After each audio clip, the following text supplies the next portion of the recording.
Naglabas na ang Interpol ng red notice laban kay Cassandra Ong at Ronelyn Baterna na dawit sa mga krimen sa Pogo. Hiniling na rin ang red notice laban kay former presidential spokesperson Harry Roque. Ang detalye sa report ni Harley Valbuena.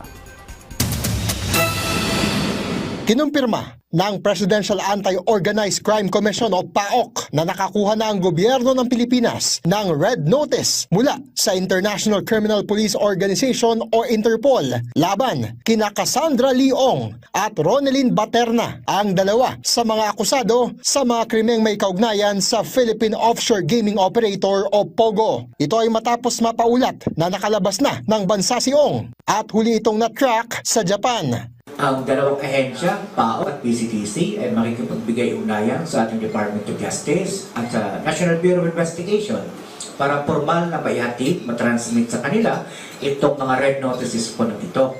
Then, makikipagbigay-ugnayan po ang iba't ibang ahensya ng gobyerno sa ating mga foreign counterparts. Paliwanag ng PAOK, ang red notice ay magsisilbing international arrest warrant na magbibigay otoridad sa law enforcement officers ng anumang bansa na arestuhin ang dalawa kakibat ng pag-aabiso sa requesting country para masimula na ang extradition process o pagpapauwi sa mga ito. Sina Ong at Baterna ay naharap sa mga kasong qualified human trafficking hinggil sa niraid na scam hub sa Lucky South 99 sa Porac, Pampanga. Malakas naman ang kutob ng PAOK na magkasamang nagtatago ngayon ang dalawa.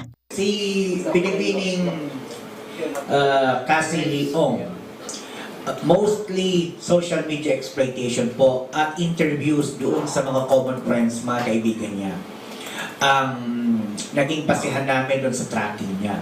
Samantala, nilinaw ng PAOK na hindi konektado sa isa't isa si Cassandra Ong at si resigned Congressman Zaldico na kapwa huling namataan sa Japan. Enero pa raw nang huling matrack sa Japan si Ong, kaya't posibleng nakalipat na ito ng ibang bansa. Sa tansya naman ng PAOK, aabutin pa ng 2 hanggang 3 buwan bago magkaroon ng red notice laban kay Zaldico. Sa kabilang banda, hiniling na rin sa Interpol ang paglalabas ng red notice laban kay former presidential spokesman Harry Roque na dawit din sa mga krimeng may kaugnayan sa Pogo. Pero bago mailabas ang red notice ay kailangan munang maresolba ang asylum application ni Roque sa the Netherlands. Meron na po siyang local arrest warrant.